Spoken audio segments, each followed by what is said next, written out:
I'm Chuck Newhall, and I was a co-founder of the Mid-Atlantic Venture Capital Association along with Frank Adams.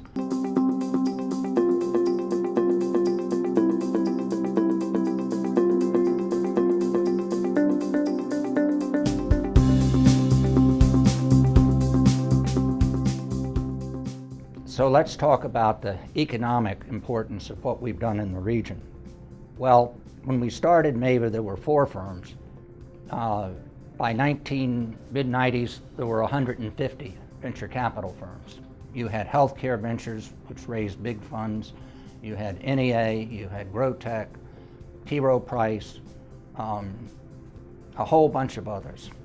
And you also had satellite offices of other firms coming into the region.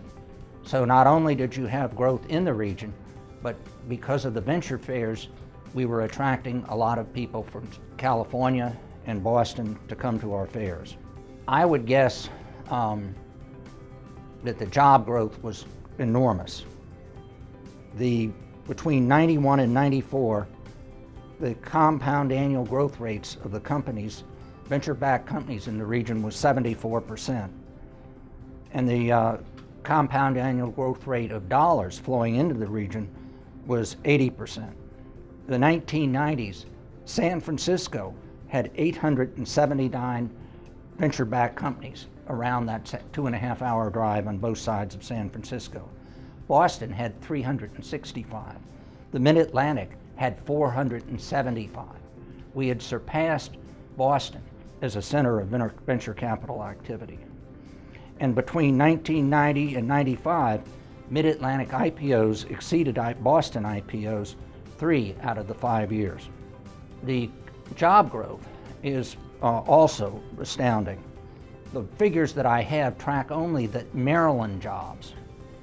But in 92, there were 40,000, 93, 60,000, 94, 110,000 jobs created. But you see, that doesn't track jobs created in other parts of the country. I know that one of my companies, Integrated Health, had an employment of 100,000 people. So I would say that if you look at the jobs created in the region and outside of the region, it would be in the millions. Yes, I think new enterprise could be started today. I think Peter Thiel has done a pretty good job in building a major franchise in the last 10 years. So I think if you really get involved with the right companies, you can build a franchise.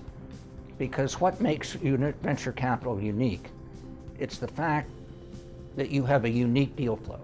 Because you funded, like in NEA's case, 800 companies, you get these companies coming back to you for when they start new businesses.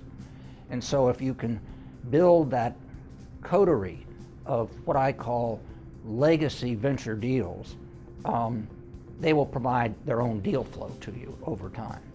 We basically, Peter Barris, one of my partners, financed UUNet, which became the basis for the internet. It accounted for 70% of the traffic over the internet. Basically, it became the largest customer for Juniper, which was one of our data center companies that made communications equipment. And so that type of network allows you to attract companies to come to you because of what you can do for them. I still believe there is a role for the generalist because my son started Greenspring Associates, and he was a generalist as well. So I think the technical background is absolutely invaluable, but you have to have common sense as well.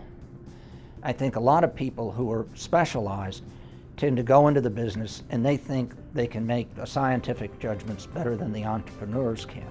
Or you get operating people who go into the business and they think they should be running the business rather than letting the entrepreneurs run. So I think, as always, venture capital will attract people who can see around the corner and see the way the world is changing, identifying paradigm shifts, because that is the true thing that makes you successful, and then combining a paradigm shift with a management team that builds a truly great company.